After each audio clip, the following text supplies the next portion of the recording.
சோழ நாட்டு சக்கரவர்த்தி ராஜராஜ சோழனுக்கு ஒரு மிகப்பெரிய ஆசை. சிவபெருமானுக்கு மிக பிரம்மாண்டமாக, உலக அதிசயமாக ஒரு கோவில் கட்ட வேண்டும் என்று யோசித்தார். அந்த கோயில் எந்த இடத்தில் கட்ட வேண்டும் என்ற குழப்பம் அவரிடம் இருந்தது. அன்று இரவு அவர் தூங்கும்போது கனவில் ஒரு உருவம் தோன்றியது. அதாவது பெண் வடிவத்தில், முகம் மட்டும் பன்றி வடிவத்தில் இருப்பது போல கனவு கண்டார். அந்த கனவை கண்டதிலிருந்து அவருக்கு மிகுந்த குழப்பமும் பயமும் இருந்தது.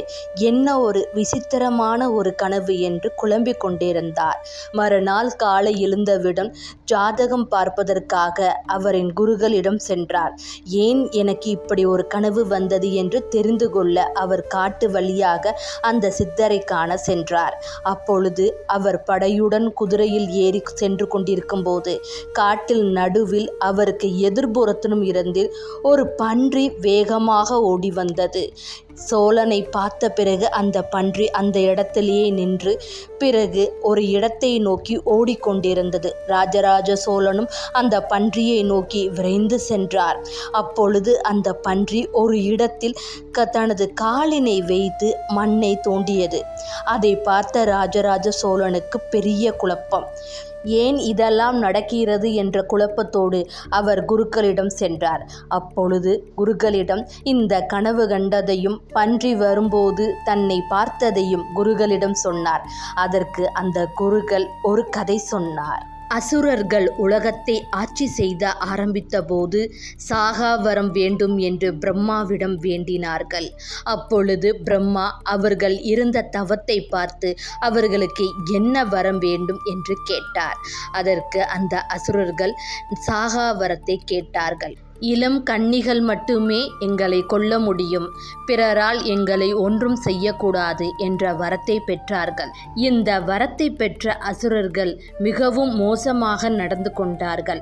அதை பார்த்த பார்வதி தேவியின் கோபத்திற்கு ஆளானார்கள்.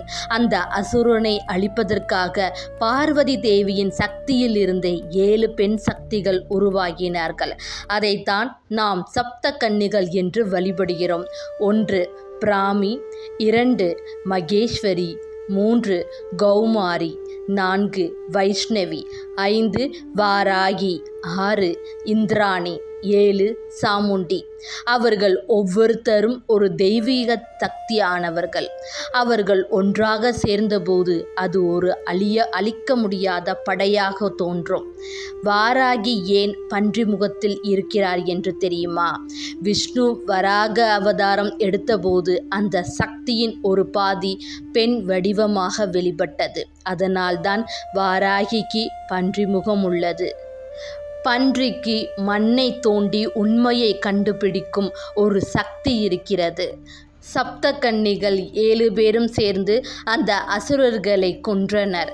இதனால் வாராகிக்கு படைத்தலைவி என்ற பெயரும் உண்டு. இந்த கதையை கேட்ட ராஜராஜ சோழனுக்கு புரிந்து கொண்டது. அப்பொழுது பன்றி முகத்தில் நம் கனவில் வந்தது வாராகிதான். அவர் நம்மளிடம் சொல்ல வந்தது அந்த இடத்தில் பெரிய கோவிலை கட்ட வேண்டும் என்ற அறிவுரைதான் என்பதை ராஜராஜ சோழன் புரிந்து கொண்டார்.